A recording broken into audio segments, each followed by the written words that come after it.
Justice for all. I want to thank everybody for coming to the meeting tonight. I'd like to start with the minutes from April 10th. It says incomplete, so we won't vote on those. Public hearings, there's none tonight.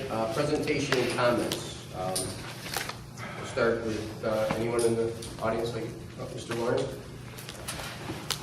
Here, or we have to go do it officially? Yeah, whatever it is. I just got a few comments regarding the demolition of the trailer down in Washington Mills. You gentlemen have gone through and got the bidding process and then attempted to use best practices to award the bid to somebody else. That is absolutely unequivocally under New York State law a public works project. As such, you have to, by law, accept the lowest bid. You cannot use best practices to award the bid. I know Kathy sent Paul quite a bit of documentation on that. You said you forwarded it to everybody. But you absolutely can't, you have to award it to the lowest bidder. The next prong is you want to refer to the Ethics Committee. Unfortunately, our 47-year-old ethics law is clearly out of sync with current New York State law. It really is. You ought to put together a task force to review that law.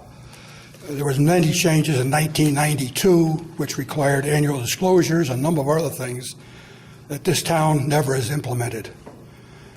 The controller's got a great sample proposal for the ethics law. You got to take a look at it. I have, thank you. Have you? Yes. It's pretty comprehensive. It really is. 100%.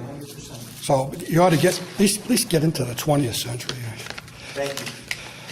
So I think really a referral to the Ethics Committee is absolutely moot. You have to give it to the lowest bidder, period. Thanks a lot. All right? Thank you. Yes, sir. Yes, hi.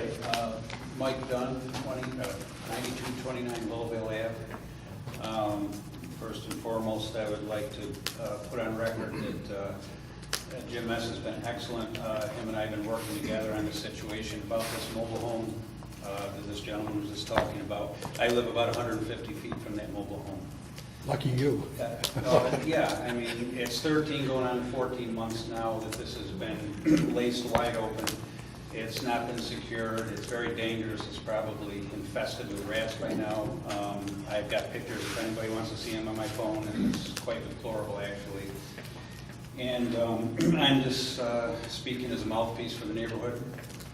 And I actually probably shouldn't be here tonight because it's my wedding anniversary. And probably unfortunate my wife's not here tonight. But anyway, long story short, you know, this has been a situation ongoing for quite some time, and I know it's litigation. I know things take time. I get that. I understand that. But on the other token, I would really like to see this come down as soon as possible. You know, we're almost in the month of May now, and it's just it's an unfortunate situation. What sounds like has transpired now is put things to a screeching halt on this. But I really would like to implore to the board and Paul and Herb and everybody involved that we can get this taken care of as quickly as possible. Again, I'm speaking for our entire neighborhood, and Jim, again, thank you for you know, being patient, and I've kept my cool for a long time, and I still am. But we really would like to see this taken care of. All right, well, thank you, and we're going to discuss that tonight to put Yeah, thank that you. to bed Thanks, too. Paul. So, yep. Yes, ma'am. My name is Bridget Garrison. I live at 10 Thornwood Road, and I came to speak to the board tonight because I met with Mr. Reynolds, and he suggested that this was the appropriate action to take. There's some serious problems in our town that have frustrated a lot of people, and in spite of our best efforts as homeowners, these problems have gone unresolved. And the main problem is property owners not maintaining their property. I have a serious issue with my very nice neighbor who just doesn't feel it's his concern that his trees overhang my property. He's told me for 7 years now, well, if that bothers you, you go out and cut them. Well, I have. but I'm 5'2", and even on an 8-foot ladder, that only leaves 13 feet. So I can't do anymore. In order to do any more and take care of a situation that I don't think is mine to take care of. Those are his trees, he's supposed to take care of them. However he wants to take care of them, I don't care. But it's not my responsibility. What is my responsibility is the maintenance of my own property. And in having this condition continue to exist, I have had to get new gutters, new gutter guards, in order to keep the refuse and the debris out of my gutters. I have more frequent maintenance to do. I've had to hire people to come and do maintenance that I can't do anymore because of the excess amount of work I have to do. There's debris all over my patio and spring through fall. I'm out there every day with the blower thing, like this. It's very annoying. There's extra cost to maintain my property, and there's threat of damage to my property. And last but not least, I'm worried about it depreciating my home. This is a huge investment. I've lived in the town of New Hartford for 32 years, and I've seen problems continue to exist in our beautiful surroundings. I moved here because it was a nice place to live and people kept up their homes. Last 7 to 10 years, it's not been so nice in my neighborhood anymore. And I'm asking for the town to please initiate or make some codes that will remedy these situations. And even I know Mr. Sherman is frustrated because he's got new rules now. I looked around my neighborhood. I was the only one with containers. And I didn't have enough containers. I had to apologize to the guys that came. I had more junk than I thought I did. But I tried to put everything in containers. And the gentleman said to me, well, what about these sticks and everything over here? I said, oh, those aren't mine.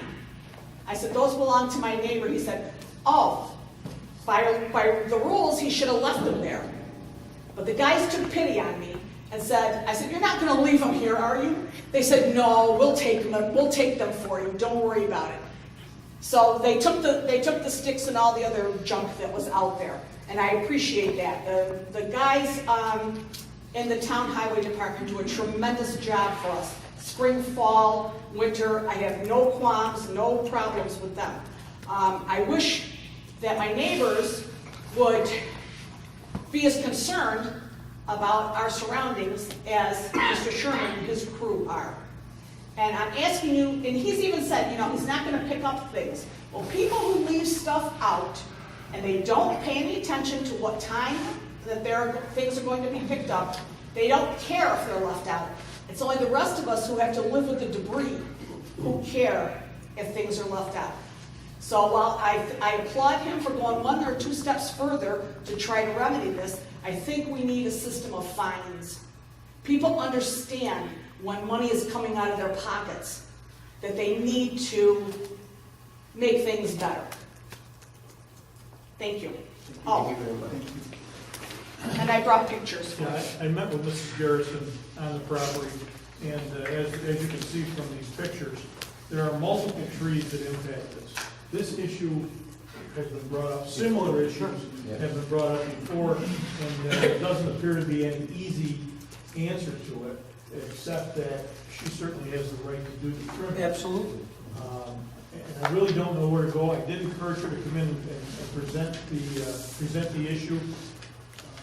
Can we ask Joe if he has any thoughts on it? The problem is, it's not just trimming.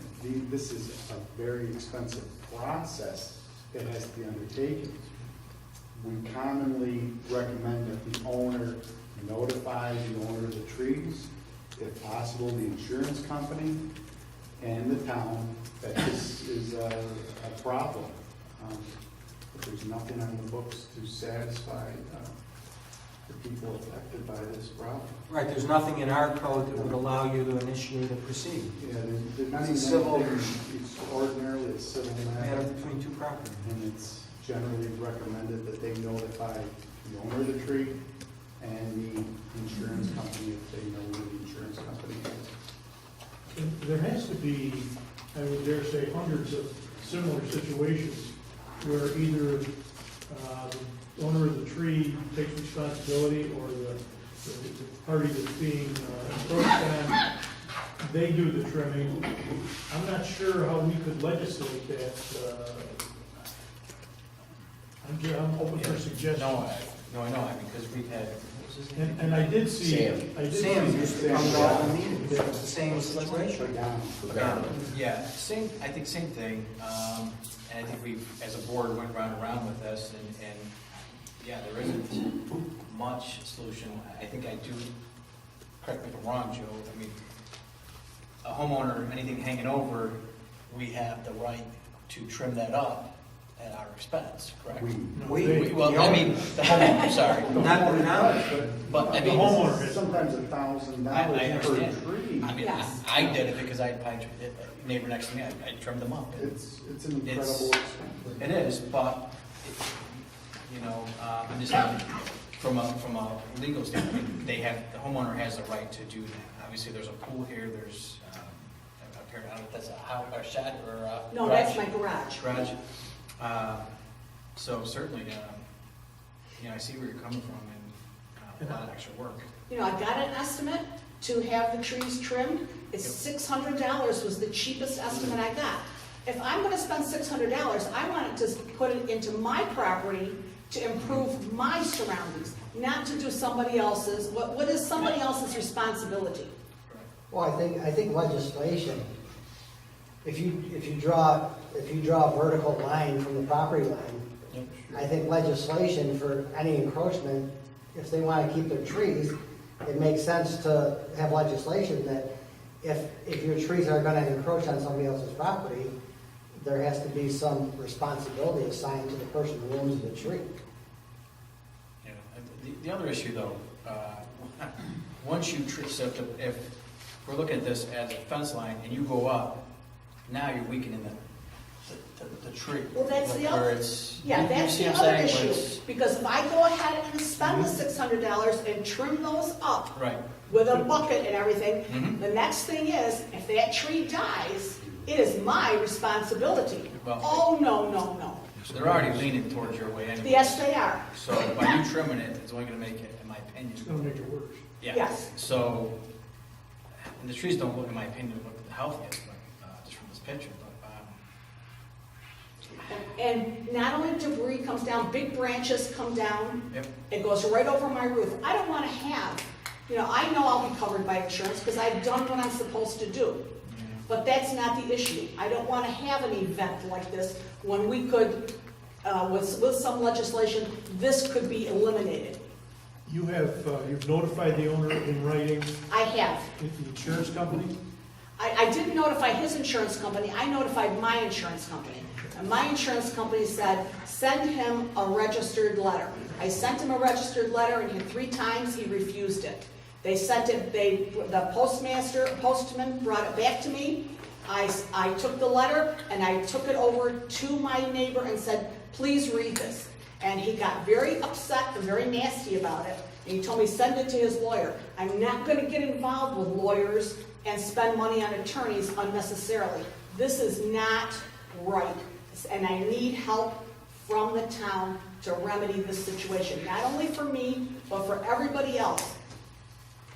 2 more quick questions. Yes, Whose fence is this? his, His? pretty, isn't it? And then the other question is, your shingles, do you get moss and mildew and all that? I do. And I get on the side of that garage, I get all kinds of green stuff that I have to power wash every summer. I probably 3 or 4 times a summer I have to do it. Or could you look at, is there legislation out there? After Mr. Pagano has been here on several occasions, I found a law from some village down on Long Island, which is extremely detailed in terms of property maintenance. And it has a lot of different criteria that something like this might come within. But, I mean, Joe is all over the place. I mean, as far as the manpower to enforce it and the legal proceedings, And it's so difficult because everybody's got a concern. I've had 3 cases myself. One person wanted to sue somebody because the leaves were all falling down because the trees were hanging over. I mean, we handled it civilly and we got it resolved. If it's a dead tree that is leaning toward a structure and could cause damage, that's a totally different story. I had one of those, and you're on firm ground. On something like this, I think you're opening up a Pandora's box. I can't imagine how many people are going to come in and say, my neighbor's, this is hanging over, this bush is over my fence. Especially if you have a dispute, Yeah. if one branch comes up, I want that branch down. Yeah. So, but I do have an ordinance, I'll be happy to give it to everybody and let you look at it. Yeah. I've got them on my All computer. right, I'll repeat. It's a very detailed ordinance.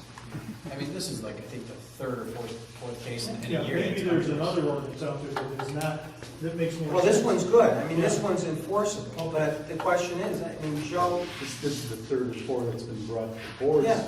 Brought down to the We board, get yes. calls on this. Right. all the time. Joe, the This is floodgates not- had opened. I know. Yeah, because we get a lot of calls. No, I know. And it's You have just- to set up a property maintenance department, put somebody in charge of that, and have them be an enforcement officer. Unless the chief wanted to do it on the side. I think there would be, but I'll give you guys the ordinance, take a look at But it. how would you enforce it, I guess, is the thing? Well, that's- Like, you have say to if you s- get an elderly person that can't afford, I guess, to trim the trees that have been there for 40 years, how do you get them to do it? It goes under our property maintenance code, where you add it to the bill, which we're not getting paid for by the county anyway, but you could add it. But there are lots of things that are available to senior citizens who can't do things. There's the United County Office of the Aging. There are lots of agencies that are willing to help those who can't do anything. And if we bring it into town court, they impose a fine. So, What it is, Joe and I it had a is couple. patently unfair that a homeowner like this woman is getting impacted financially, for the maintenance of somebody else's property. And, as somebody who hates legislation, I think it's a good idea to implement some legislation.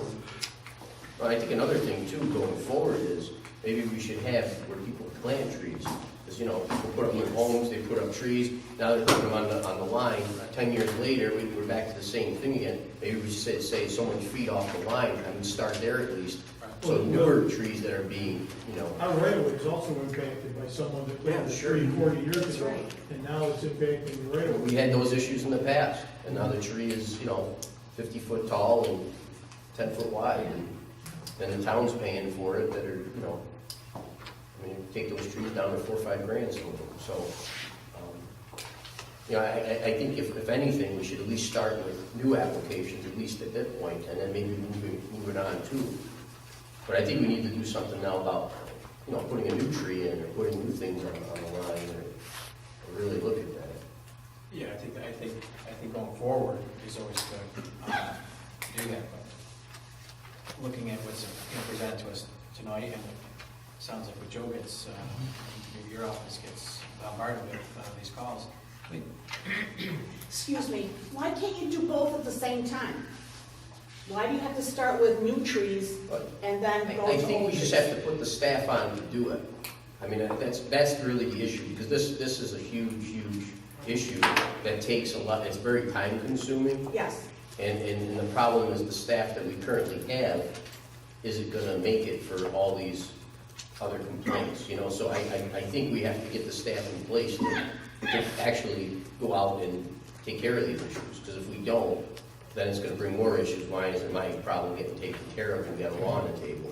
I think before we have a law, we need to get in place some people to enforce the law, So I mean, that's just my opinion from all the calls that I get. It's labor intensive. Yeah, No question. Right, but we don't have the legislation, so we hired somebody tonight that couldn't enforce it. right. Right. Well, I would ask, I'll Bill get to you. get us the Yep. copies and, we'll see where it goes. So in the case of the fence, that's a civil matter, because if it's deteriorated, Absolutely. Have you addressed the issue of the fence at all? The fact that it's deteriorated? Yes, he told me he didn't have a hammer, and it would be okay if I took my hammer and I fixed the fence. He's very- I swear to God, that's what he said to me. So you can see what I'm up against here.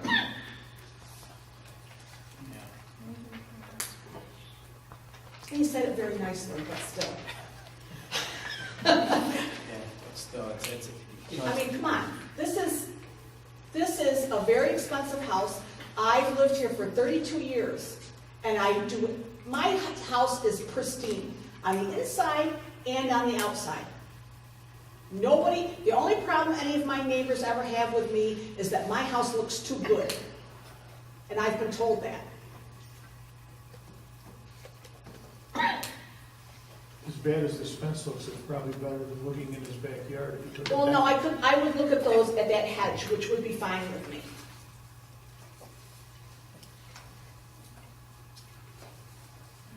But right now it's a civil matter, am I correct? Yes.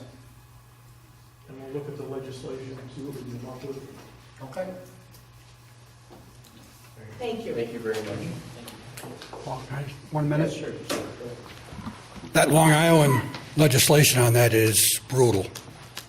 I know. No, yeah, it's way overbearing. I mean, it's kind of, you live by the sword, you're going to die by the sword. Well, that's why I don't want to have another law until we got Well, something in place Yeah, to but take care of it. no, that one is really, the fines are phenomenal, but you won't stay in office if you pass that. Can I say one more thing? Yeah. Sure. I'm sorry to interrupt. I took down about 6 or 7 trees around my yard because they were old, they were decayed, and I knew at one point or another I was going to have a problem with my neighbors. And so as time went on and I got money, I took them all down so that I don't have a deciduous tree on my property. When I have more leaves than Mr. Sherman can collect in a week. Because they're all in my yard. I can't even open my garage door in the spring until all the leaves come out. Because all the leaves from all my neighbors come right in my garage and make it filthy. I got the same issue, actually. I took all the trees out of my backyard, and if you go back there, there's a forest all around me, all 3 houses. Yeah. And I get all the leaves anyway, so. I mean, we're doing, those of us who are maintaining our properties are doing the very best that we can. Right. And it's just not right. There has to be some equity here. So I appreciate the fact that you're going to take a look at some legislation to help us. I thank you so much. All right, thank you. Now, for the real questions to Mr. Sherman. Are we picking up brush and leaves and stuff from commercial providers of that service now? So previously in the flyer, it used to say, if you use a commercial service, they're responsible for removing it. They are responsible for moving it, but I don't have enough time to go out and patrol it. Well, You guys are doing it. if you want, I got a movie. There's a guy who did Oxford Crossing. There's 2 big, huge piles encroaching on the street. Okay, Grenier. okay. Could we send a letter to everybody reminding them of that? I will put it in my next letter in the town crier for next month, June. I already did May's. I read your stuff, but She actually has it posted right next to the kitchen table. I do. Sure she does. She's very, very good. Maybe a letter to every homeowner, a personal letter to every homeowner. I know that's a lot, but if you need somebody to address the envelopes, I'd be happy to come down and help out as a volunteer. Just one issue I have with that law. I can understand if you're taking down big trees and stuff, but if you got a doctor who lives next door and he hires a service to rake his leaves, and now the guy's got to take them, and he's a taxpayer just like I am, and I go out on my Sunday and rake my leaves because I got extra time, I think it's almost unfair. We're both paying taxes. It doesn't matter who puts your leaves out front. We should pick up your leaves, even if he has a service or not. I mean, so I guess I have an issue with that because it's not fair. Or the elderly person that hires somebody, to come over and rake their leaves, she pays taxes just like I do, but she's got to pay somebody to take her leaves away, but I get to put them outside for free.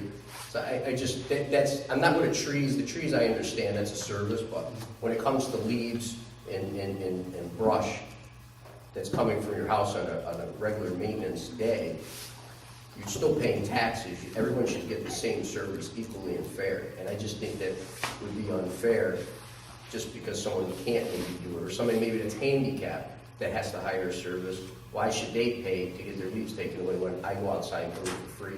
So I don't know if that, but that to me is kind of like, you're hurting our residents that want to get their stuff rigged up from somebody else. I don't know. Except that you passed a local law to that effect. Right, but that's what I'm saying. I'm just telling my opinion is I Yeah. think it's unfair to the people that can't physically do it, but they pay taxes though, you know? Maybe the intent was like when you take down a tree and you leave all the trees and that sort of stuff. Yeah, that I Stuff. agree, Right. for a maybe major that- job. So maybe it just needs to be defined a little Right. bit, that if you're leaving, you know, a tree takedown or something like that, we were not gonna do that. Right. But leaves and whatever, Yeah, regular maintenance, I think everyone should have the right, again, if I'm getting the service, then my neighbor should get the service, or nobody gets the service. I mean, it's, you know, and so I think we should look at that also.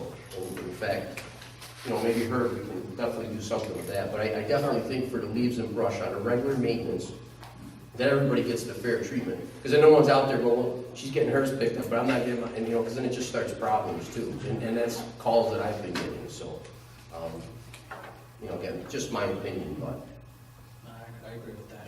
you know. But, you know, just like you said, the trees, you hire tree service. Oh, the trees are the trees, it's a different. some leaves. Yeah. Spring cleanup, and usually that's what they come, to, Yeah. a little quick I spring believe my cleanup. crews are picking up brush and leaves. Yeah. Okay. So, It's the trees. I try to police. Yeah. Like me, I took down trees myself personally the last week. I put them outside for time to pick them up. You know, so that's the same. But with the leaves and the brush, you know, on a regular maintenance, I just think that, you know, it'd be fair to go across the board and everybody gets the same service. You know? Since we're talking about leaves, Sure. I gotta say that, you know, leaves did fall late last year in November. And I'll tell you right now, with those two trucks that we purchased, that the leaves are being picked up by two gentlemen that are running those trucks. And if we hadn't had those trucks, it would take 4 trucks and 12 guys to do what those 2 trucks are doing. Yeah, they were amazing. And a large loader. So, yes. So it is money well spent. money well spent, and Yes. time savings, and we have other employees that can do other things. Yeah. So, It's a good move. Thank you. thank you. All right, well, thank you. All right, anyone else? No? Okay. Town Clerk Committee, Councilman Woodward. We have a request from the clerk's office to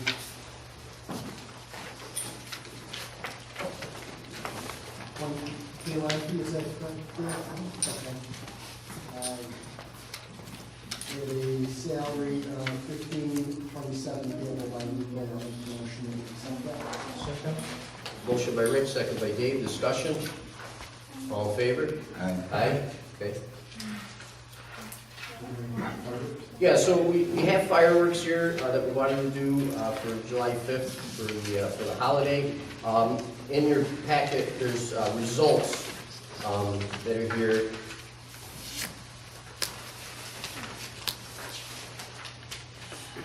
There was 2 bidders, Majestic Fireworks and American Fireworks Display LLC. There shows a shell count here on both, but I have not reviewed yet exactly what that entails. I don't know, I don't think anyone else has either. Has they, or no? So what I'd like to do is, I'd like Gail, if she can, to print out the actual proposals of the exact fireworks that the town will be getting for both vendors. And then I think next week, you know, if it's all right with everybody, we make a decision next week on who we go with. Because again, I don't know what shell count really means, so.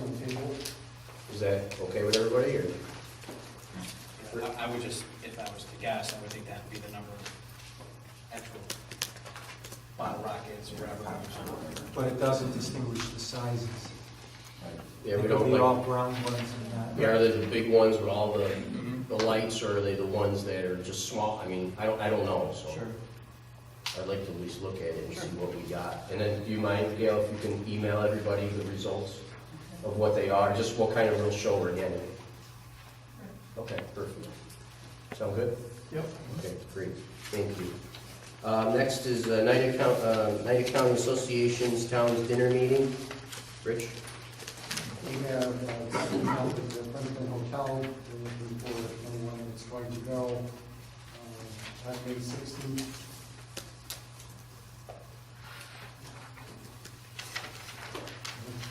For sure reason. That's it. Okay, get ready. Yeah, go. Anybody else? Joe? All right, so I have a motion for Rick Sherman. I'll make the motion. Second. Motion by Rich, second by Rich. Discussion, all in favor? Aye. Okay, thank you. Zoning codes, we have Steve Buck here today to talk. Steve, do you want to, you can use the podium here.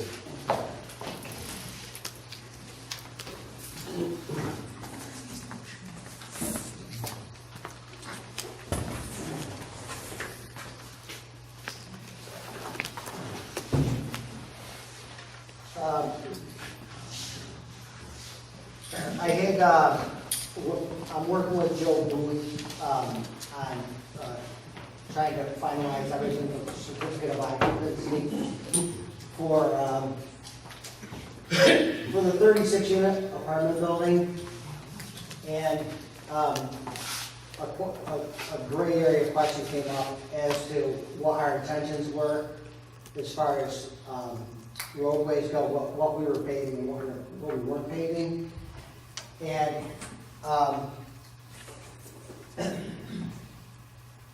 what we tried to communicate through the development process, as far as, you know, the different phasing of the buildings that we're building. The main entry corridor to the project is the entrance road that's directly across the street from Fawn Crest. This is going to be the main entry corridor, and it comes up to the main dispersion point right here, which you make a left-hand turn.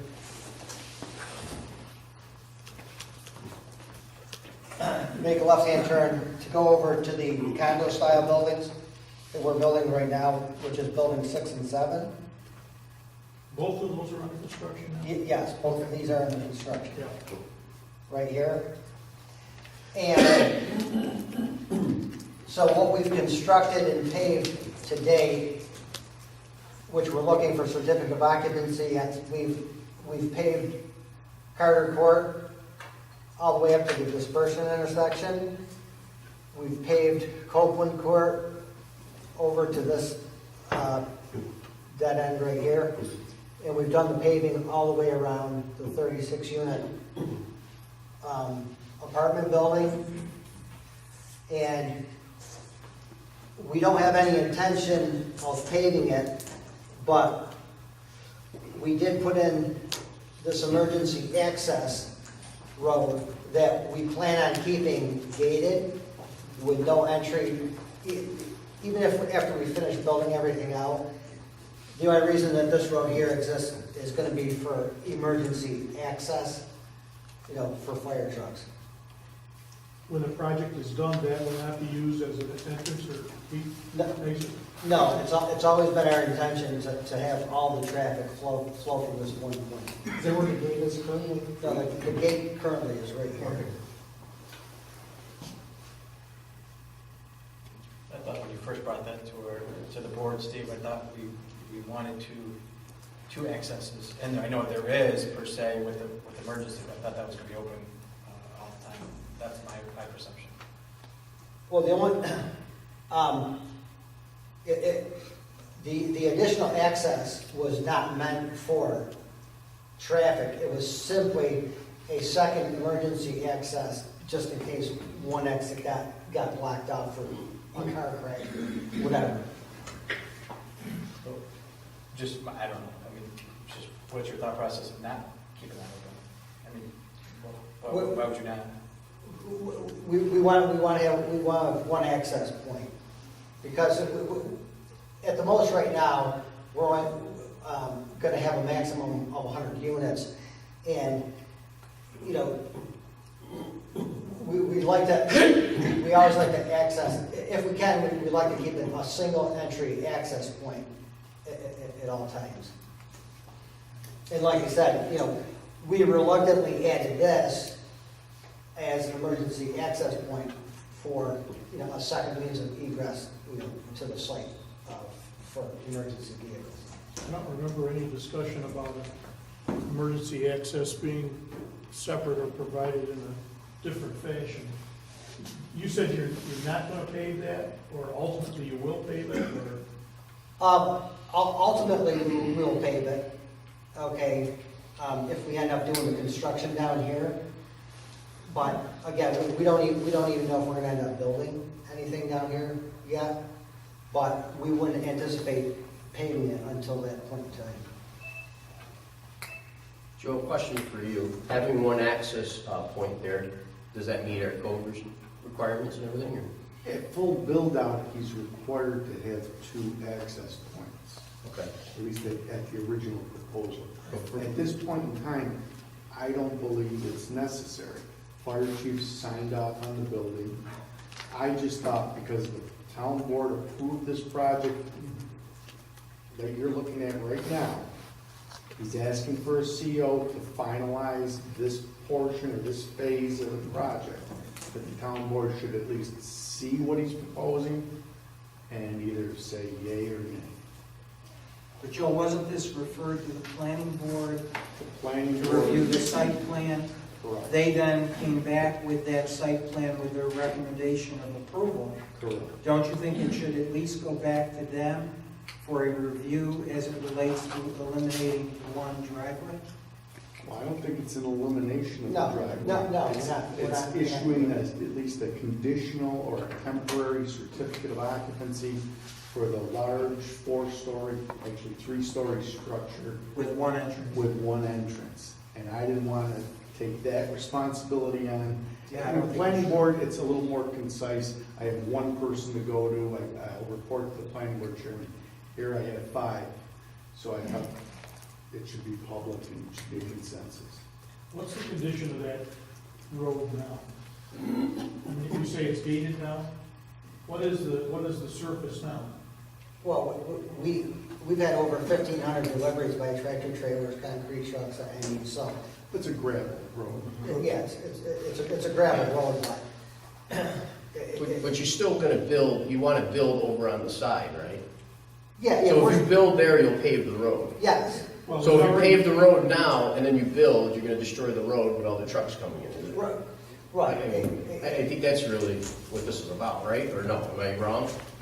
It's, like I said, the bottom line is, I'm looking for a sign off from you guys or permission to issue them a temporary CO based on the existing conditions right now. And Joe, don't we do that very often with new subdivisions where they put a binder coat down, they then start getting their COs and they enter into a pre-development agreement that upon 90% build out, they'll put the top course on? Except that this doesn't even have the binder course. Has nothing? Not on that portion of road. And that's where I was kind of going. Yeah. If there was some sort of a temporary base put in, because you're already occupying, or want to occupy the lower left. Right, that building is on.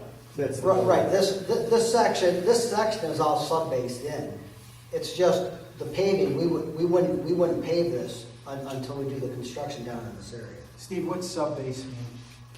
It's the final course of Is that gravel. like binder? Pressure road. No. Pressure road. Yeah, it's pressure road. It's drivable, you can drive over it? Yeah. So right now, you wouldn't have a problem if it's our code the way it is. I'm sorry? It would meet our code the way it is, we'd be, Currently it would meet the state building code, but it's not as it was approved right now. So if you were to enter a temporary CO, or provisional, or whatever you want to call it, can we then attach some guarantee that by such and such a date, or such and such a build-out, it will be completed and meet town spec, et cetera, et cetera? That is the normal procedure, but listening to Steve right now, I don't know when he wants to undertake that paving, because that construction isn't underway for that building yet. So I don't know how long you're talking, Steve. It might be quite a while, which Yeah, isn't the norm. No, and regardless of what gets built out, currently, I think there should be 2 entrances, maintained and operated. And I think it should go back to site plan review, get their thoughts on it. What's the next building that you plan on putting where? On the right side? Yeah, Well, he's got 2 underway right now. So, Well, and you said earlier that you weren't really looking to do anything on that left side, right? Am I correct, Steve, this building is the one that's off, this one or this one? This is the one that's off. this building is up, that's 36, That's where you're looking for the temporary, or the CO, is that right? right, and this 8-unit building and this 6-unit building are under construction right now. And at this point in time, I don't know if we'll ever build anything down here at this point in time. And because of the fact that we only have that 36 units and these 14 units over here, and this road would get beat up and destroyed once we start building down here, and I shouldn't have to be made to put the paving in at this point in time. But you have pavement on the other road, correct? Yes. Okay, so you go down that road, just so everybody can see. So he has pavement going down, he has the building up now. He wants to be able to at least rent this out, because I'm sure, looking at it, that the next stage, if you want to build, he'd probably help you with financing to get the building full. Am I correct or no? I mean, Oh, yeah. And, so, I mean, if you got that full and it worked really well, then maybe you want to build the next phase, and then you would put the road in after you're done building your phase. I mean, it's logical, I understand. right. So, I mean, pretty much, my biggest thing is asking Joe is, it has one road coming in currently that's paved. Does that meet code? Is that abiding by our town law, that he could do that now? You give him a temporary CO, he fills that building. For the total number of units he has underway right now, Right. yes. Okay. However, does that prevent him from getting any more permits after what he's already got? Because he doesn't have that road in? Well, yeah, I think if he builds the second phase, you hold the permit till he does the Yeah, road. but see, we don't have any delineation between phases right now. This was Wasn't a a phase phase piece project, of it all anyway. one project. Right. And it was our understanding that's the way it's gonna be. That's my understanding. The other, and I don't, we need to stay on this topic, but that begs the question about the stormwater issues. Is that gonna be completed regardless of whether you build the buildings or not? We can talk about that. but- All the stormwater detention is in, it's complete. Okay. He's done that phase. But what you said earlier, you may never build there, right, on that left side? Right. This may never get built out, but again, for emergency access, and again, this access, okay, the only reason that this access came up was based upon emergency vehicles. But it would remain a gravel road if you didn't build out. Right, if we don't build out, we've got an adequate, again, we've had over 1,500 tractor trailer deliveries on that road, to build this building and for what we've built on this building so far. So we've got that emergency access available. But again, if we don't build anything here, we wouldn't have any intention of paving that out. So I think the issue is whether you have 2 roads or 1 road in terms of whether we want to go forward with that, right? I mean, that's the question that's... It makes sense to pave it Right. once we get into construction. No, I understand that, but if you don't, it's just going to be 1 road and 1 road only in and out other than for the emergency. Correct. Steve, Rick wanted to go ahead, Rick. Joe, at our staff meetings in the beginning, I know several bit of changes been made, but I thought originally at our meetings that road was gonna be our main road. That's right. And after bringing this all up about emergency vehicles, then we talked about the second entrance for fire trucks coming in to put out fires. Now everything has been switched. Now the main road that we thought we had, the main road, is now a temporary road, and the other road in front of Fongfest is the main road. That isn't how I remembered it. No, wasn't the way I understood it either. No. Well, right, but if we only had one entrance point, this would have been the one and only. And that's the one you showed us, but then after you gave us, we asked for a second one for emergency fire trucks that would always be open, and we put in the second entrance. But going back now, you're gonna say that temporary road's gonna be fenced off or gated off or whatever, and that emergency truck needs to get in there like now. Who's gonna go down there and open up that gate and let them in It's at not all gonna be hours of the locked. night? It's not gonna be locked. It's just gonna have a barn gate on it, just to keep people from just pulling in there at will. But just follow the logic that we used on the engineering, okay? When we had to add a second entrance, what I did, I ended up going out and procuring another piece of property so that we could create a central location for the west and the east side. Kind of a traffic circle. Right. So, I mean, it's good for the overall traffic of the project. Do you need a gate there? I mean, why would you put a gate there anyway? I mean, if you got crushing run down there, why would you put a gate if it's a usable road? It's not really defined anymore. Unless he defines it, it wouldn't be a good way to travel. No? Well, again, this road here is from our perspective, we only want it for emergency access purposes. We don't want to encourage traffic. All of the traffic, we want to enter and exit from one point. Again, the second entrance only came in as a consideration for emergency access for emergency vehicles. Yeah, I don't know if I agree with that, only because I'm the one that brought up that I wanted. No, Rick's the one who brought it up. No, I brought up at one of the meetings with you and your engineer, and I made sure that I wanted 2 points of entrance. Right. Well, I heard it first from Yeah, Rick. we had a staff meeting. Yeah, but and I we remember, brought it up. I remember when the very first, because I know the plans change, I know from the first, I'm not giving you a hard time, please just don't misunderstand me.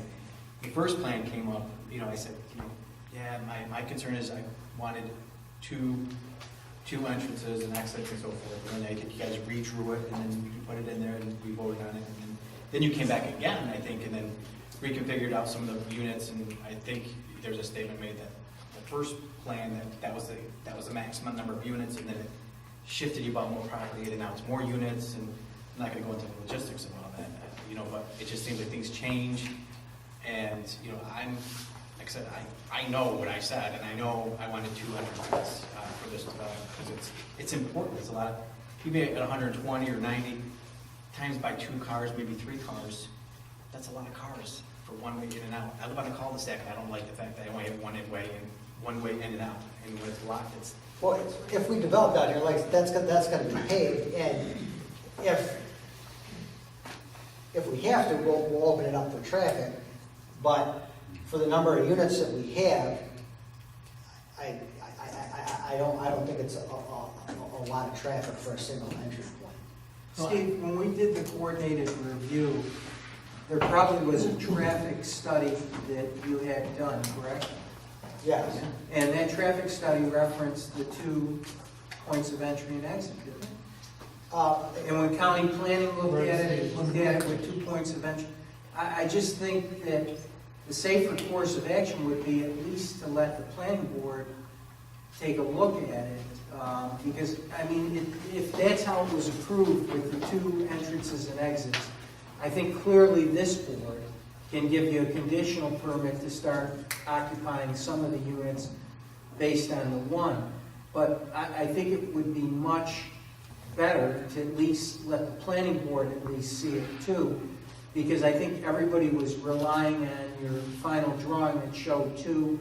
That's what we sent out for the coordinated review to the state, to the county, your traffic study, because I remember somebody raised an issue with traffic and stormwater were the big issues. Right, and on the traffic study. And I'm not trying to give you a rough time, I'm trying to make sure that this is done correctly. No, in all due diligence involved in the project, we want to make sure that it's sound engineering and Absolutely. sound planning. And as such, the traffic study concluded that there was an insignificant impact to traffic. Okay. Okay, and, you know, we're more than happy to revisit the logic behind a single point of entry, but I've been involved in a lot of multi-million-dollar projects, and one thing that is always consistent about the traffic studies is the more that you can limit the number of access points into a state highway, the better your overall traffic flow and impact is going to be to the existing traffic. Unless I'm speaking out of turn, Oh, Al's here. Hi, Al. I hear. you know, if I'm speaking out of turn, please. I've run across a number of instances where DEC would prefer only one driveway per parcel. Yeah, that's Al Swerzak, the engineer for the project. Al, did the primary driveway change location? In other words, was the one that now is the quote-unquote temporary, was that initially the primary driveway when the project was presented? In the very early stages, yes, it was. The left driveway was the primary one. And when it was sent out for coordinated review Yes. and the traffic study, obviously they looked at two driveways, one being the quote-unquote primary? No, originally if my recollection is correct, it's been a while now, but the analysis was done for 130 some odd units on the one driveway, and it was determined there was no significant impact from it. We asked them when we started talking about the second driveway, they said it would be, you know, lessen the impact if that was a consideration. So they didn't bother to redo it. But the one on the left was the primary. I believe it was. Yes, it On the was. original proposal, yeah, because we had only presented based upon a single entry point. And so that was considered to be the main entry. And does that line up with Prestwick, or No, it doesn't. It's offset from the first. does one of them? No. Here's Prestwick Drive. All right. Fawn Crest. Fawn Crest, okay. What we did was, we brought this point here to go across from Fawn Crest. Rich, so that ties into that neighborhood there? Directly across. Yeah. Well, Steve, remember that when we first put the proposal together and had a single road coming in, which is currently the left one, you didn't own that parcel in the front there. Right, we don't own enough property. We only had, 200, 300 feet of frontage right there that was on the left side of the left drawing. Right, we only had owned that section. So when the onus was put on us to try to accommodate a second entrance, That's when you acquired the other. I went out and spent more money. I got another access point here so that we could accommodate that request.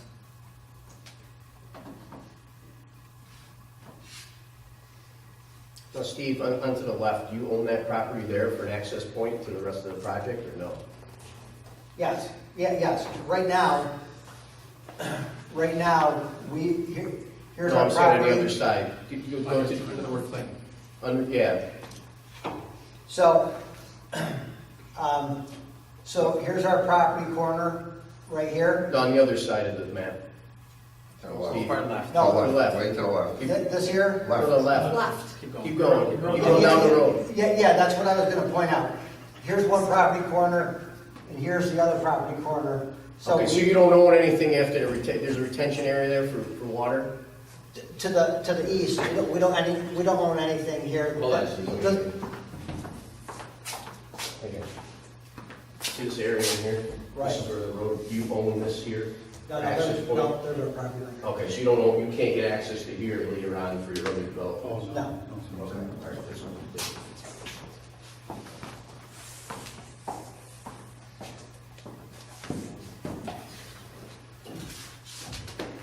So it would be our intent to pave that once we build out down here.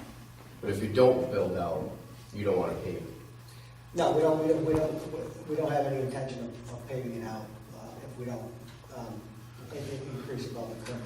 And that could be a 7 or 10 year window, right? If you ever built out? A good trajectory, I would say that this build out would begin in about 24 months, if it does. If it doesn't begin in 24 months, I doubt that it will. Ever? Ever. Joe, how long is the approval good for the planning board though? Ordinarily on a project, 3 years. Okay. But what I was going to suggest, and Steve, if you're amenable to it, if you're satisfied with the 50 units, I don't know if you are. I don't know if I am either. Get a temporary CO on the building, go back to the planning board with just the 50 units, adjust the site plan without that access road, call it quits after that. You want to do the next phase, come back and start the process over. Well, I guess at this point in time, with the amount of money that we spent on everything, I really don't want to take that off the table at this point in time. And, you know, the next 12 months of lease up is really gonna tell the story as far as, you know, what the absorption capability is, you know, of the product. So Steve, when you brought this to us, one of the questions that I recall, if you built all these units, did you have the need for it? Mm-hmm. And I think you stated, I'll give it to you, but I think you stated the research that you've done that would warrant these particular. All of the government-sponsored housing studies that have been done in Rome and Utica, and because they've been done in Utica, they affect New Hartford, Whitesville, Marcy. It affects the whole area. They say that there's a demand for a lot more than that there's a true demand for. Okay, so I think that the market studies are quite overzealous, and with the project that we're doing in Rome, we've proven that out. Okay, so the market studies, I think, are way overzealous, and you know, because of the state of, you know, New York in general and what's happening with the New York economy, it's very difficult to do a proper market study. In my estimation, from my experience, I've never seen an accurate market study for housing come out of Rome or Utica or Marcy or anything. So I wouldn't put a lot of stock in that, and so that's why we tried to take a conservative approach. I think that with 36 units of luxury apartments and 14 condo, townhouse style, single floor rentals, I think that that's a safe bet. And over the next 12 months, if we have a big waiting list for either one, then it's time to begin immediately start expanding and building more product. But at this point in time, you know, we don't have a good read on it as far as, you know, how the absorption is. Right, so if you hold up the other boards that have those towns, you said they're single level, right?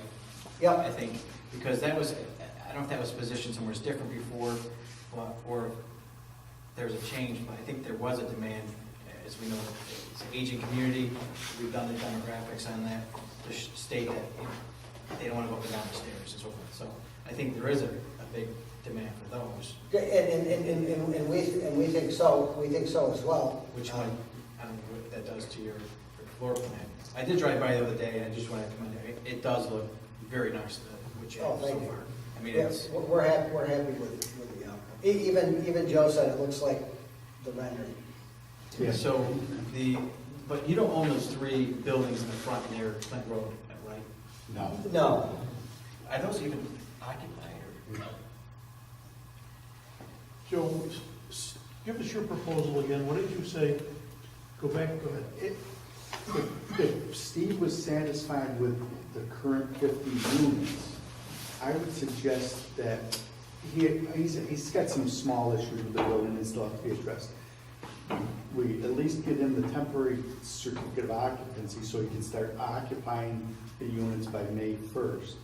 He goes back to the planning board, limits it to the 50 units with the one access, And they look at that. and they look at that, whatever other modifications are necessary to still accommodate the uniqueness of this development as prescribed by our law, get implemented. And he comes back here with the final plan, and he washes his hands of future development until he comes back to the board with a new proposal. And I thought you said you didn't want to take that off the table. I don't understand what you meant. well, we just don't want to get feed to death Oh, okay. if we come back. I've already, I see, it's, okay. So, Joe, I got one more quick question for you.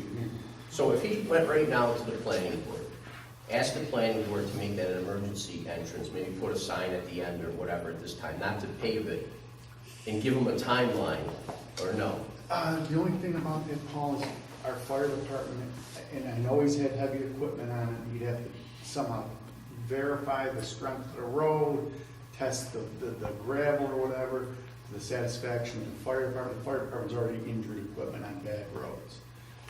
Doesn't Rick do that though, or no, when he takes the road in? It's a private road, it's not a town road. Oh, That's why it has to meet spec. right. And it's not well defined, he'd have to clean it up and define the road. Right now, there's no sight lighting on the roads, there's no definitive road for that secondary entrance.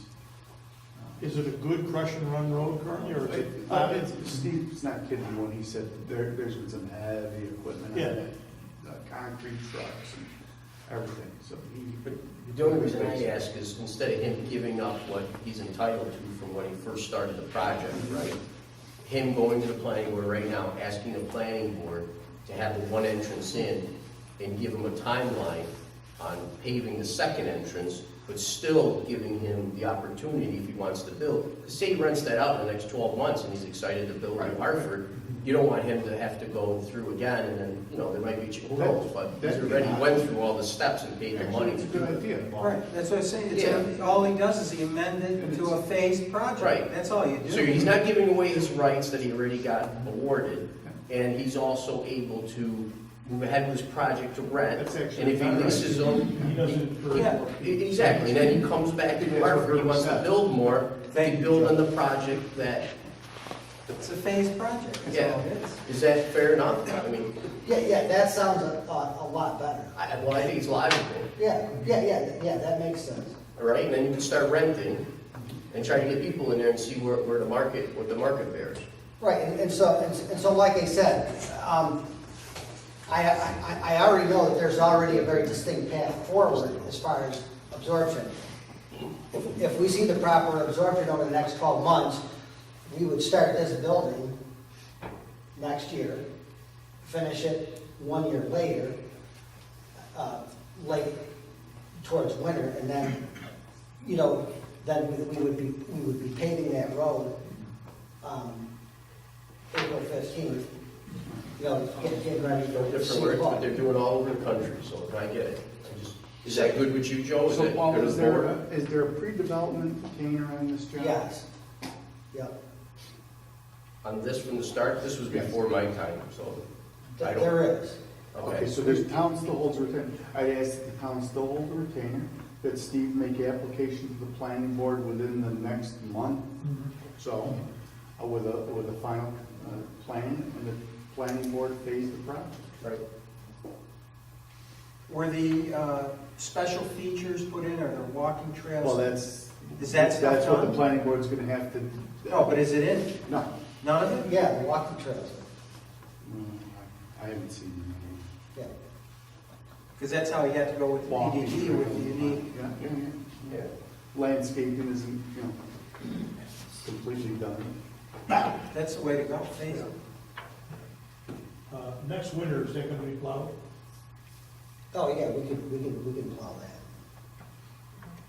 Well, they may want it delineated too, No, I because understand. you get people pulling out, trying to go out there, sliding off the road. Right.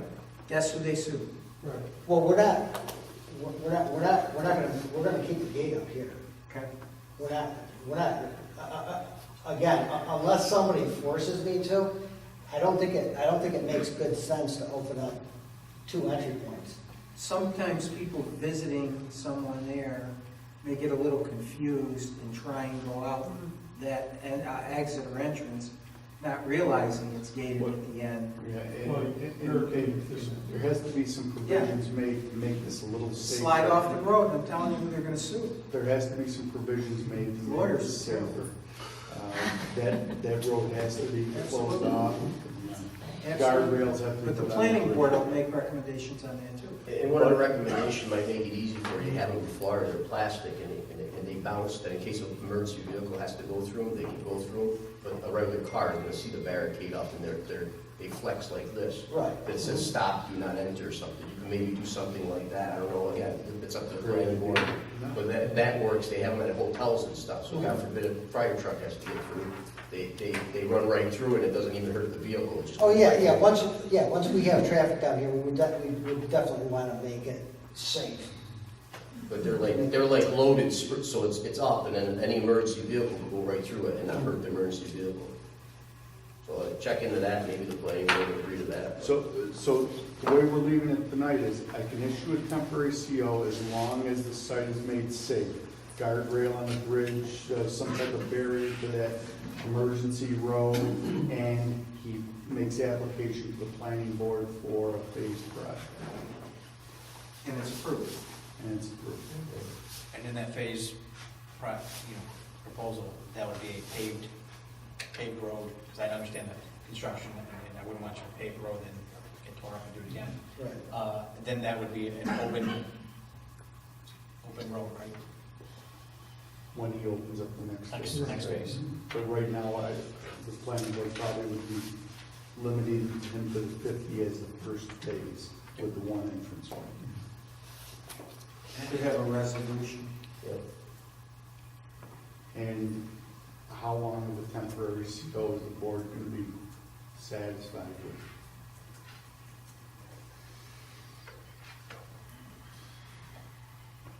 I mean, usually for a project to fill those, you're looking at 12 months. We hope it's not that long, but. No, but I'm just saying, On I the mean- outside, yes. On the outside, it's not 12 months to be on the outside. I mean, it's up to you guys, but I think that's normal for a project that size, but, hopefully you run it quicker than that, but. Did you already have applicants or anything like that? Well, we've got about 20 people who are waiting to come through at CMO and so, yeah, there seems to be a strong interest. And when I drove by, are there garages underneath? Is that how you meant that? Or? Yes, Okay. yeah, the first floor is garage. Like I said, I think it's a very attractive building, and with the garage and everything, and I don't think you're gonna have any problem. It's as Steve promised, I don't think there's anything like it in the area. Yeah, like I said, And I look at it this way, if he's gonna fill that in 2-3 months, he's gonna get the shovel in the ground as quick as possible to move to the next level, so I don't think he's gonna walk away from it if it fills that quickly, I mean, I don't know. No, like I said, any good developer is gonna wanna maximize the property and, maximize the density. But, the market is what tells us if we can do that, so. Full grip on it, so. Right. Yeah, like I said, these market studies are pie in the sky. I wish the market was what these studies say they are, but the fact of the matter is that they're just not accurate. Want to restate the resolution and we'll make a Well, vote? I think it's a resolution to authorize the issuance of temporary certificates of occupancy on the condition that the developer goes back to the planning board for approval of the amended site plan. Anything else you want in there, Joe? The retainage will be kept, Yeah. and such other conditions as may be imposed by the planning board to be followed. Did we say something about 12 months? or Yeah, something? timeline we need, so whatever you guys want to. Temporary COs to be in effect for a period of 12 months unless extended by the town board. So moved. Second. Motion by Dave, second by Rich, discussion. All in favor? Aye. Thanks, Steve. Thank you. Okay, we have the vouchers. Everybody take a look at the vouchers. Motion by Rich, Second. second by Rich, discussion. All in favor? Aye. Aye. Did you get that? Vouchers, we approved them. We had a motion by Rich and second by Rich. Which Rich? Rich Woodland was. Rich. The richer rich. Okay, we have some budget adjustments. Dan? Yeah, I have two budget adjustments tonight. The first one being in Parktown Police Fund. I went over this with the chief. We need to move $25,000 to cover unforeseen IT costs for the police. So we're going to move $25,000 into contractual maintenance, which is BP 3120.41. And we're going to take that out of the expense line of the senior clerk, which is BP 3120.113. I can have a motion. Motion by Rich, Second. second by Rich, discussion. All in favor? Aye. Okay, The second one is Highway Parktown. And this is for the sale which was approved at the last meeting, the sale of the excavator. We're going to receive proceeds of $99,970. So we're going to increase the line item sale of equipment, which is DB 2665.0 by $99,970. And then we're going to increase the purchase to replace the excavator, DB 5130.2 for that same amount, $99,970. a motion. Move. Motion by Rich, Second. second by Dave, discussion. All in favor? Aye. Is that it then? Okay, thank you. Okay, Public Works and Sewer Committee. I don't have anything to you, Jim. I do. So for highway, we have a seasonal temporary position for a laborer, Ryan Monahan, salary at $10 per hour, start date 4/25/19. Okay. Start date 4/25/19. That's tomorrow. That's, you said 4? 4th of April. That's April. That's what it says here. Okay. Well, he's not getting out of school until, he's a senior at school, so it'll be like the last of June. All right, so we'll make it, I know they get out. 6/28. Yeah. Okay, 6/20. Oh, but he can't come to work until next month anyway, so that's the guy you're thinking, big of an, you worry about it. He'll come eventually after he gets out of school. Sure, blame Bart. Blame me. 6/28. 6/28/19. So it's a motion by Jim, second by Dave, discussion. All in favor? Aye. Anything else? Yeah, just a couple quick notes. On Oneida Street, I just want to commend Rick and his staff for keeping up show walters. I don't know if anybody drove by. It's, Yeah, they did unbelievable I wish job. he took it after, because before it was unbelievable, but after. after, it's, I mean, you can literally, I mean, it's like you can eat off it. They did an exceptional job. Also, in driving around, the FEMA houses on Oneida Street, were there something in the stipulation of topsoil and seed, right? I'm watching the forecast, as you can see, next week is all rain. As soon as we get some decent weather, we're ready to do topsoil, hydroseed, and we'll put any kind of pre-satellites in the front. They'll be finished. They will be finished by the deadline. And on FEMA, with Rick's help and Paul's help, we've submitted the letter to Tom Cowan and Dave as well to approve the moving of that quote-unquote wing wall, which I don't know what that means, onto the FEMA property. So that request went in beginning of this week. I'm sorry. It did go in? Yep. You saw it? Did you see the letter? No. I'll send you the letter. I emailed it to Cowan. Okay, good. Did you use that picture or no? I did not. I told him the picture was available. I talked to Rick. We established what the distance was. And I moved that so it's completely on, and if we have to get that completed, we're still. It's on our record. Right, exactly. That's all I asked. Sure. How's the maintenance of these properties taking place? Well, that's a good point. Actually, what we need to do too is look at pretty soon here, like this board meeting or the next, to go out and talk to the neighbors, because I've been getting a lot of calls from the neighboring properties, and they're interested in maybe leasing the land for $1 from us, because again, we don't want to take on that expense of mowing all those lawns and doing all that extra work, because we have to maintain them. So, Rich actually brought it up to me to see if we can, I don't know how you want to work it, go to the paper, write letters to the neighbors if they're interested in the land, but I'd like to see if all those land parcels could be taken over before the summer comes and before we have to start doing lawns. Yeah, an inquiry too. Yeah, so I think, again, I don't know what office should send out the letters. I don't know if it should come from codes or how you guys want to work it, but I definitely think at this meeting, if we can make a motion to do this, the quicker the better, because the grass is starting to grow, and, right now I have all the help I can to get the cul-de-sacs done. We got 2 guys on that during the week, so. You have any thoughts on that, Herb, how best way to handle it? Well, I think it's a good idea what Paul's speaking of in terms of entering into some sort of agreement that would allow these folks to maintain those properties. The use is very limited on what they can use it for. It's highly restricted. Mr. DeSantis has already done a lot of maintenance on that parcel. I figured he would. Huh? I figured he would. Yes, he has. But you're right. They put gardens or anything like that, or not? They No, can't have any structures. Can't disturb No, lay the land. no. So I mean, that they would go- wouldn't that would go even in- let us move the wing wall for our drainage system.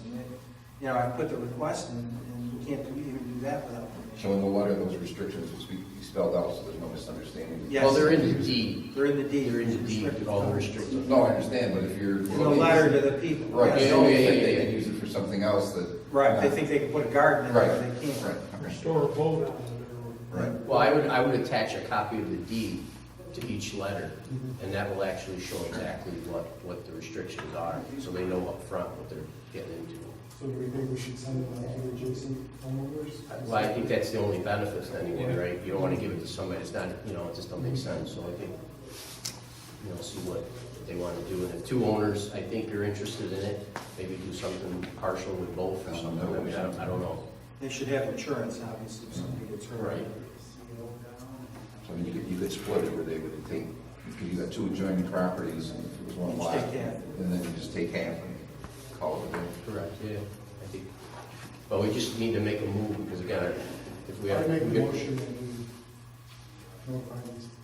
Okay, so how do you guys want to do it, by letters?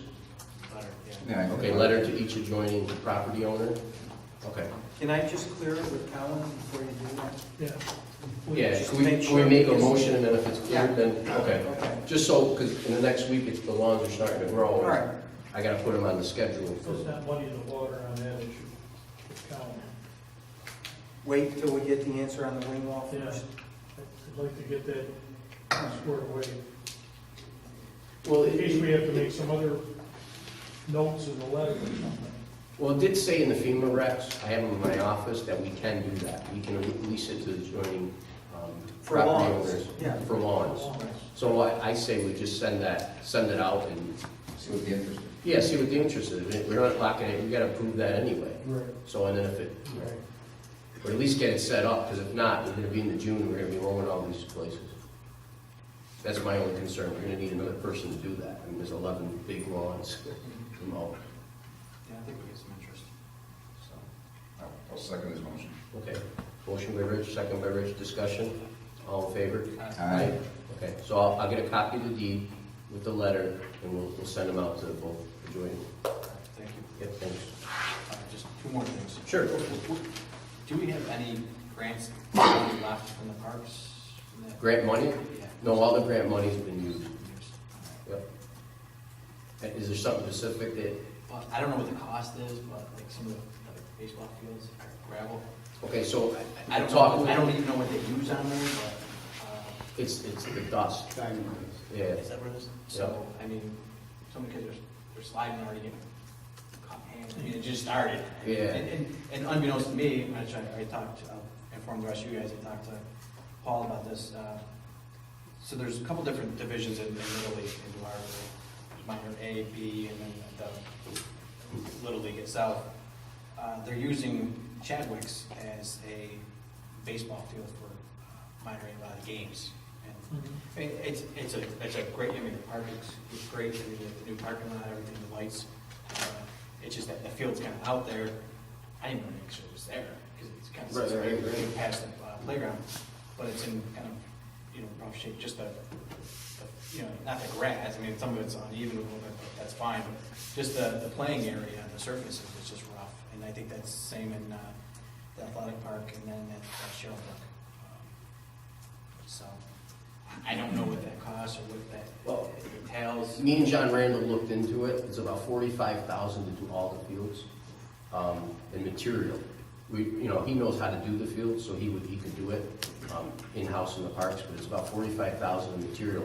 Now, there's another grant that I'd like to apply for coming up here this summer from the state to see if we can get that money, because if we can, that'd be great. We can do that, and also in there too, the grant's big enough that we can actually upgrade the dugouts over in Washington Mills, over there at the athletic park. So those are two things we actually looked at. Right now in our budget, we would have enough to take care of Chadwick's if it's the worst one that everyone feels is the worst one. We can take care of that, but the rest of them, I'd like to see if we can get that grant.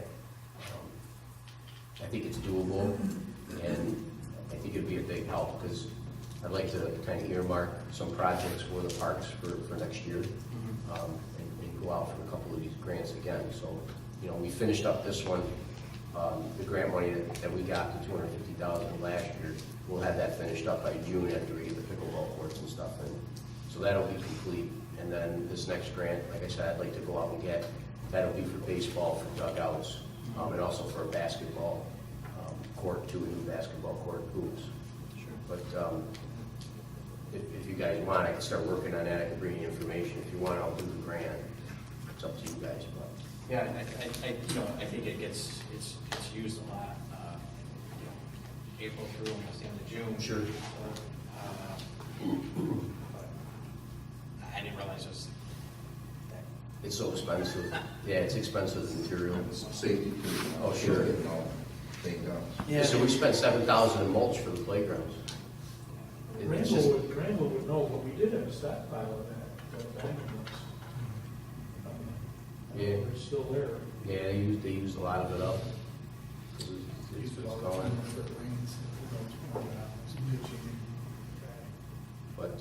But like I said, if you guys want, I mean, again, we won't take care of it for this summer. We could probably do one. It's the worst one. But the rest of them, like I said, with that grant, I think it would work out for next year. Because I'd like to get a basketball court back in Chadwick's. And take care of the baseball field. And then the baseball fields in Sherrillbrook, and the Washington dugouts and baseball fields. So you did like new dugouts for the other field, or? Yeah, new dug. So did you see the new ones that were put in? Yeah, those are With the nice. yeah, so that one will be the same throughout all the parks, instead of the ones that don't have any, and it's just dirt. Yeah, yeah. Yeah, no, I mean, it's impressive, so I think we'll get a lot of years. No, I think it'd be great. So if you guys want, I'll work on that, and I'll start that, and that'll be, if it's awarded, you will get the money probably in February again of next year, and we'll be able to use it for next summer. And then last is obviously Irving Ave demolition. In light of Mr. Lawrence bringing up a few topics. So I think the easiest way to go about that, I looked at it, talked to her, I spoke to Mr. Lawrence, or actually his wife, Kathy, everybody. I think the easiest way to go is the lowest bidder. Was probably the best thing. I say we call them, just have them do it and be done with it. My only concern is the $7,500 it costs. Again, the issue is the reimbursement for that. But if you guys want, we can do that. We have it in the budget, but looking forward to more demos. We're gonna have to take care of that issue before we go ahead and demo more properties. And that's one where I put in the order to be added to the tax bill. Right. But was it 7,500 or 6? I think it was, I think the lowest was 7. 775, yeah, 7 I think was the lowest. So do you want me to resend the first? I would resend the first one, and I would put the other one under contract, and then we could call tomorrow and get them on. Because there's a 10-day notification from the state for asbestos. So it's still gonna take 10 days, whoever gets the job. So I said this is the easiest, I think, just to get it in a week. So if the first company did file, would that take care of the 10 days or no? No, well, no. You gotta go through that company. You gotta do it again with the new company. Gotcha. Yep. And that's a state, that's a deal. Yeah. Department of Labor law, so. All right. So I'll rescind the motion. I think it was United. Contract. Oh, we're United, yeah, that's who awarded it. Right. Rescind that motion to use them for the demolition on Urban Ave for the trailer. And to award to the, Well, we'll do separate. All right. Yeah. Motion by Jim, second by Dave. Discussion. All in favor? Aye. Then make a motion to use Main Street, that was the lowest bid. I think it was around 7,000 to do the demolition. On Urban Ave for the trailer. And according to the court order and so forth, that we would apply that fee to the taxes. Taxes. And then it has to be submitted, I called the county by October, so who will be responsible for submitting that to the county? I'll make sure that's done. Okay. So motion by Jim, Second. second by Rich, discussion. All in favor? Aye. Aye. Thank you. You're welcome. Mr. Dunn, go ahead. Yeah, are you familiar with this company that's being awarded this bid now? Yeah, Joe said that we used it before. They did the removal on Bolton Road, remember the one on Bolton? So they do a good and thorough job cleaning everything up? Well, they have to before they get paid, so. Yeah. They're also doing a house on Septic. Okay, sounds good. Do you have any concerns? Great. I made a mistake on the seasonal. I got two going on at the same time. Ryan was for tomorrow, and the other one is in June when he gets out of school. So Barb was correct, is that? Barb was correct. Thank you, Barb. Thank you. Sometimes you get lucky, right? Not always, just sometimes. Thanks, Rick.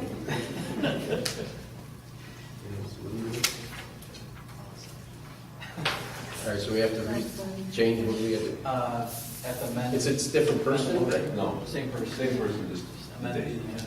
Amendment, start date. Yeah. Good to say it. Yep. So on Ryan Monahan's labor for $10 an hour, seasonal position, the request start date is 4/25/19, and he's a laborer. Have a motion approved? So moved. Motion by Dave, second by Rich. Discussion, all in favor? Aye.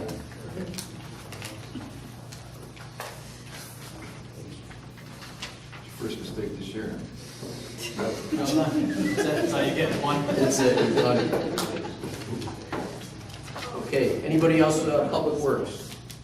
Any issues, concerns in their areas? Great, Town Attorney, public hearing for Consolidated Sewer District State Comptroller. I have no idea what that is. Okay.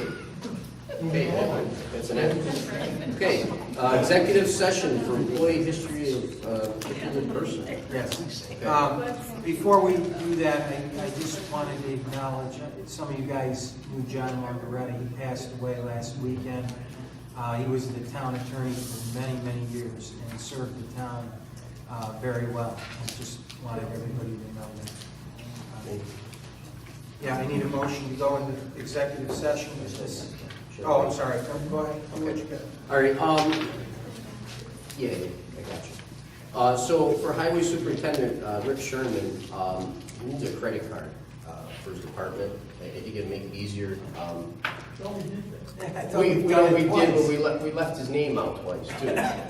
You gave him a card. No. We issued the cards, but we left Rick's name out of the minutes.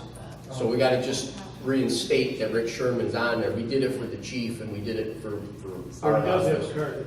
Minutes. No, he doesn't. We have to do a motion that he does it because his name wasn't in the minutes. So the chief's been buying all the salt. So everybody's going to the chief to get stuff. So.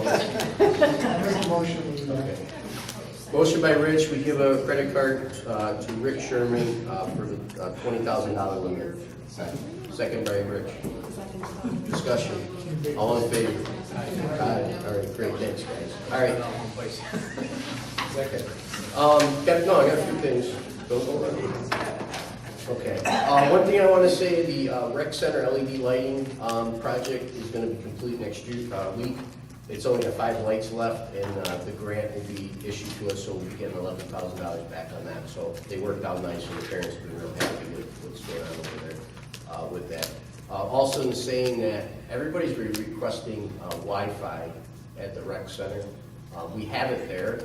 Is that something that you guys are okay with? If we give Wi-Fi, we'll have an actual public account. I could set it up down there. There's no cost because we're already paying for the service. It's long overdue. Okay, so we're good. So I make a motion, we have Wi-Fi at the rec center. Motion by Dave, second by Rich. Discussion. All in favor? Aye. All right, I'll set that up this week. Right. Yeah. Okay, another thing was brought to my attention. It might be something we want to do for the planning board. Another town actually has a checklist for a site plan review, and the planning board. I was given this by Kathy, and it's actually a good sheet. I went through it. It's really good because it goes in here and talks about the different districts and everything that needs to be gone over. I put all those in your mailbox for review. If you guys like them and you think it's a good use for the town, you might want to adopt this and have the planning board use it. Would it be prudent to get the planning board's input? Yeah, well, well, first I want to bring it to the board. So if you guys don't like it, I'm not going to even call the planning board up. But yeah, okay. So, but I mean, how do you guys feel if we did something like that? It would, you know. Okay. Okay. So I'll call Heather and talk to her, and then if she's okay and the planning board likes to use it, then next couple meetings maybe we can adopt it and start having them use it. And then it'll be something we can file. We can electronically file it, so all the information will be on there. Every project, it'll be easy to go find stuff. And I'll also talk to Joe too. Get your department's input also. So, all right, okay. Next thing is I have the schedule for the building up to date for this meeting as of this morning. All the total expenditures for the building. You see here add-ons, change orders at $107,000, but we didn't get our credits back yet. So I'm estimating another $15,000 back in credits on change orders. And then our total balance, or not the balance, but the total for the project, we're under budget by $11,000 to the end. And we're pretty much going to be finished in the next week or so. For the building will be complete from all the contracts that we had. So that's where we're at right now. So we're $11,000 to the positive for us, and we're supposed to get some change orders that are there. So if you look down our capital project from last year, our IT stuff, our infrastructure, you see in here where we're at with that. So our total budgeted was at 282. 1, and we're at 261 for that. So we got about 20,000 left total in IT, but there's still some stuff that needs to be purchased. I don't know, did you guys take a walk through the courts and everything? This sheet doesn't include the senior center bond information, and it doesn't include the grant from the county for the court furniture or the court furniture. But that's it. Everything else is in here for the building as complete. There's some additional shelving that we'll be buying. It'll come out at $11,000 for the police department, and some cabinetry that's going to come out at $11,000 for the police department for the completion. But all the other furniture for the police department was purchased, and that's all in here if you look. On the page here for all the furniture and fixtures, that's all listed in here, exactly how many desks and filing cabinets and locker room benches, prison holding benches, conference tables. So that's all in there.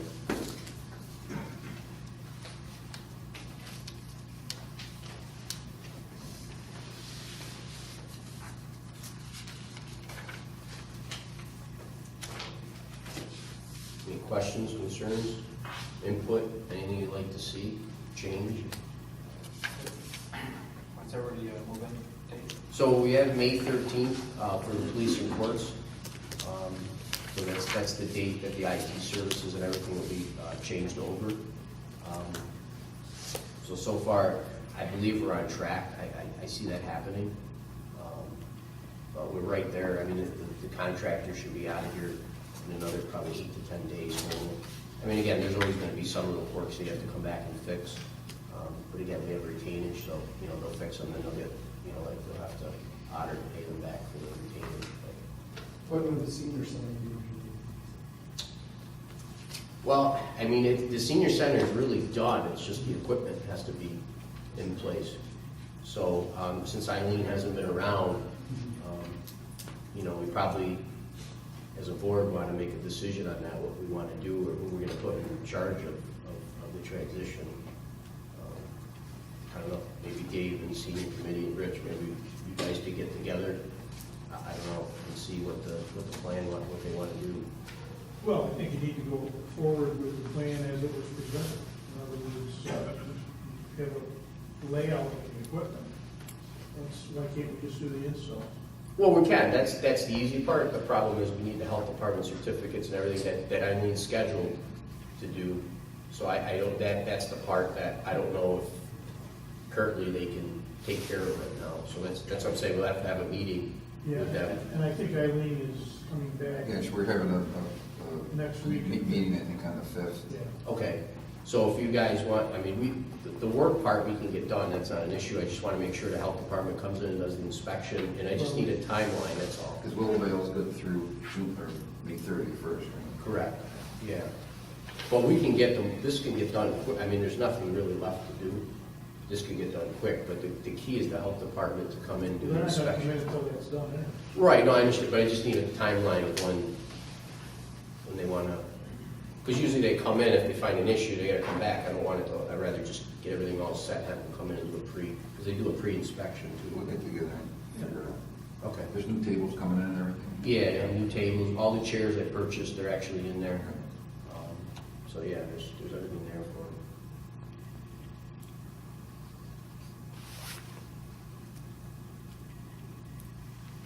So for the offices that are coming in, court clerks, or there's all furniture for them? Yeah, so all the furniture for the court was purchased with the JCAP grant. So they have that new furniture now over at the old building.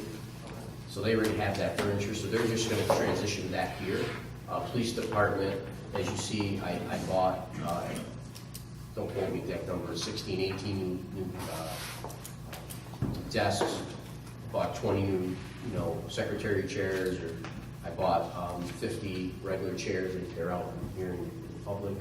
I purchased conference tables, again, prisoner benches, all that. So all that stuff is in here that's been purchased. So again, I'm sure there might need something little here or there, but for the most part, it's probably more than they've ever hit, you know what I mean? There's more there than they need to at least move in. And then after we need stuff, then, you know, again, we got that extra few dollars there that, you know, we can purchase whatever we need after the fact. Monitors and all that, that's. Well, I already bought the computers. I got one monitor. I gotta buy the rest of the monitors, and actually had a discussion with Chief on the monitors. So I'm gonna try to get the same monitors that we have throughout the building, because then we'll have the warranty for all of them. They'll be the same ones, and it's an easy process. So I didn't really want to get, even the furniture, it's all this is lifetime warranty on it. So I tried to get the same kind of furniture and everything, so everything matched it. You know, if you need a part or something breaks, they send it right out to you, which is nice. Yeah. My computers, I bought all the same computers for everybody, except the police. I upgraded their memory, so they have some faster processors. Copy machines, we bought the brand new one for the police. We still need the new one for here, which I was gonna bring that up to get approval for that. Trying to think what else. I ordered a conference table for the codes department for their room, so they can put plans out and stuff. I ordered that, should be in the next week or so. And, I mean, that's pretty much, that's it. Yeah, I mean, we're done. Everything's finished.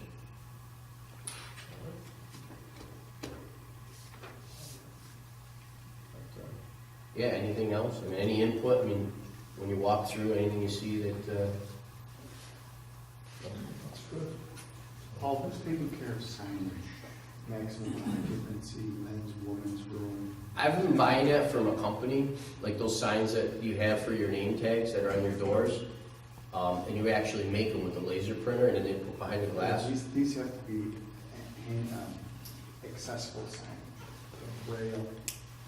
Yeah, they have them. Yep. Yeah, no, that's all through the same company. Okay. But those you're probably gonna have to help me with, because I don't know exactly where. I know we got the fire sprinklers, or the extinguishers and everything. I got that all set and got that inspected when we did the town. So we're gonna have to do the same thing on this side.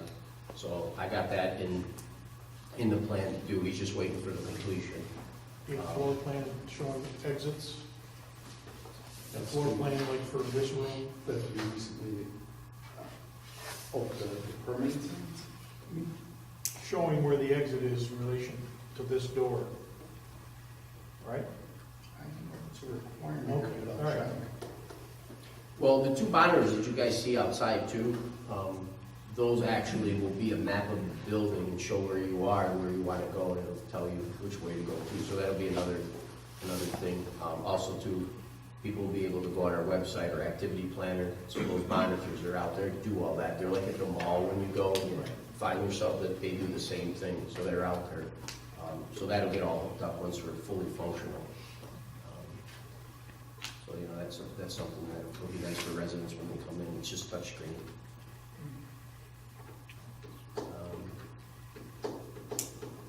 Trying to think anything else.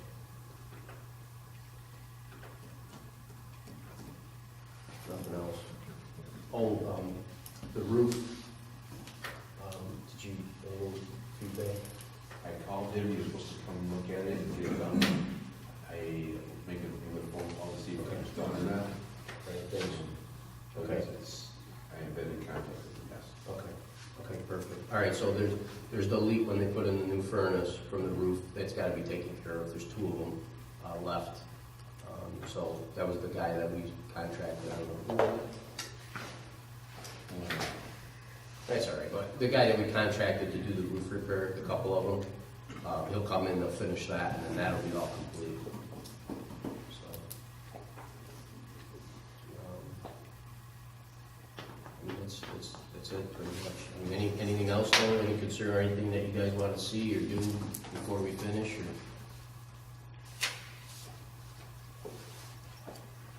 No? Okay. Sound good? Great. Okay, I could do it,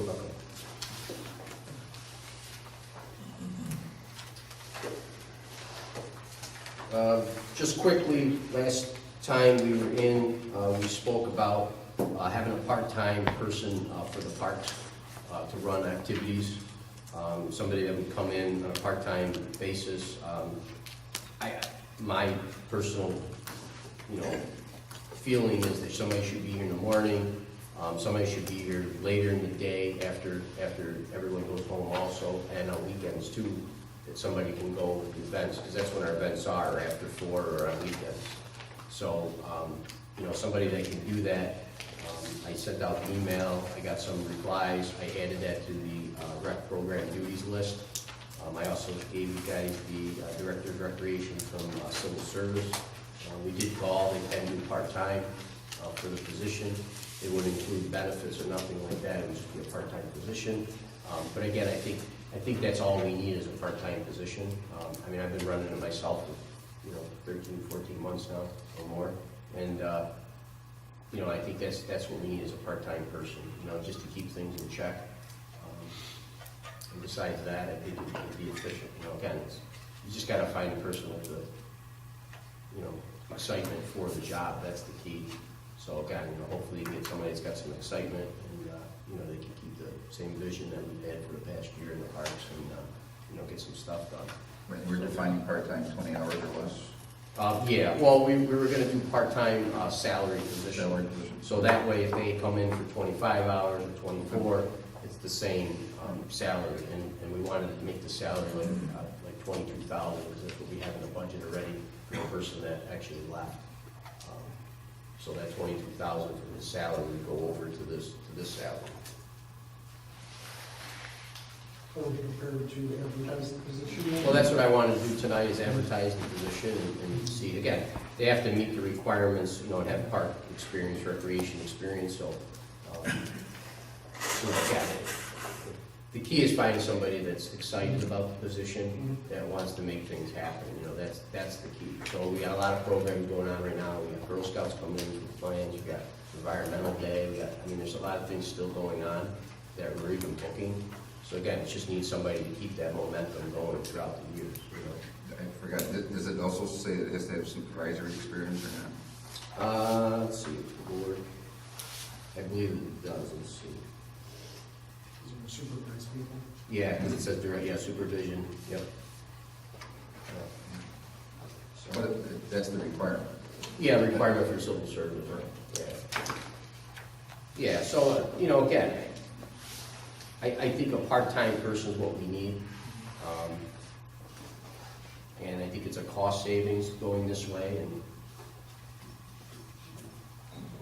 And again, the summer program, all really the calls are handled through, supervisor's office anyway. So a lot of the stuff is taken care of. And Jim, you call me if you need something or whatever, we go over and take care of it. So again, this is just so we have a director position there that can run most of the programs is really the key. Again, I'm here during the day. If one of the guys needs something, I'm going to still help them. So, that's not going to end. But I think he also needs to be a good communicator. I agree. I agree. That's 90% of the job. Sure. So, does it state in there some, managing, the budget and things like that? But Yeah, well, not in the civil service, but we put that on the list as assistant preparation of department budget. But again, with our new system program, I'm approving the POs anyway, so I see the budget, I see what goes through. At the end of the year, he's gonna have to put something together, but with the new PO system, it's gonna tell you what to expect and what you're gonna need. So, you know what I mean? There's really no... Yeah, I just, I meant from, if he needs something, he's gonna be knowing that that's a requirement to know his budget, know what's. Yeah, so if, say he needed something, he would just give me a